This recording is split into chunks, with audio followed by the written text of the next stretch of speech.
नमस्कार और अभिवादन स्वीकार करें कॉकरोचों की तरफ से।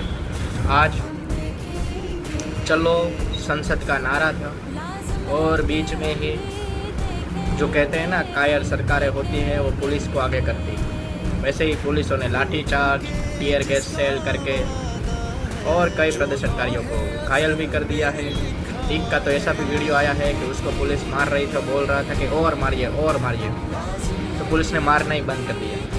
क्योंकि इंसान को डरा सकते हो पर मगर इंसान को इतना मत डराओ कि वो डर ही खत्म हो जाए। मगर ये सरकार अपने आत्ममुग्ध है, उसको इतना अहंकार है, इतना घमंड है कि अब वो वही रहने वाली है, क्योंकि उसके साथ ईसीआई भी है। और जहाँ पे भी उसको लगता है कि हम हारने वाले हैं या हमारे वोट नहीं बटने वाले हैं, तो वहाँ पे क्या करती है, स्पेशल इंटेंसिव रिवीजन करके एसआईआर करके वोटरों का डिलीटेशन करती है। और जहाँ पे लगता है कि वोटर डिलीटेशन से नहीं होगा तो वहाँ पे वोटर ऐड कर देती है। तो इस वजह से वो वैसे तैसे करके चुनाव जीत ही रही है। आपने देखा होगा कि जब से 2024 से लोकसभा चुनाव में हार हुई है, तब के बार के सभी चुनाव देख लो, कहाँ ना कहीं वैसे ही एसआईआर करके और कैसे भी करके वो चुनाव जीत रही है।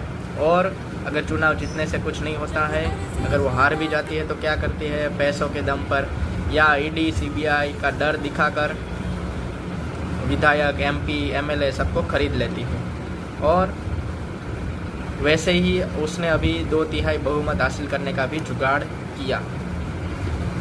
अगर जो सरकार राम के नाम पर आई है, राम ने तो अपने पिताजी का कहने पर 14 साल का वनवास ले लिया था और इसे किसी भी आरोप पर अग्नि परीक्षा भी दिलवा दी थी।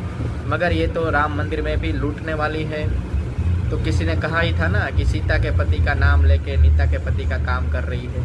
वैसी ही ये सरकार है और ऐसा कहने पर तुरंत ही हिंदुओं की आहना भावत हो जाती है। मगर राम मंदिर में चोरी में, माता वैष्णो देवी में 550 करोड़ की गफलेबाजी में, बद्रीनाथ में भी सोने के पत्थर की जगह दूसरे पत्थर मिल गए, वहाँ पे उसकी भावना आहत नहीं होती। और बीजेपी के पार्टी में आगे हनुमान जी को बीजेपी का झंडा लेकर नाच करते हुए दिखाई जाता है, वहाँ पे भावना आहत नहीं होती। और हनुमान जी का पतंग भी उड़ा देते महामानव, तो वहाँ पे भावना आहत नहीं होगी। उसका सिलेक्टिव है। अगर उसको रामचरितमानस की एक भी चौपाई पूछ लो तो वो आएगी नहीं। गीता का एक श्लोक पूछ लोगे तो आएगी नहीं। गीता और भागवत में क्या डिफरेंस है वो भी पूछ लो तो आएगा नहीं।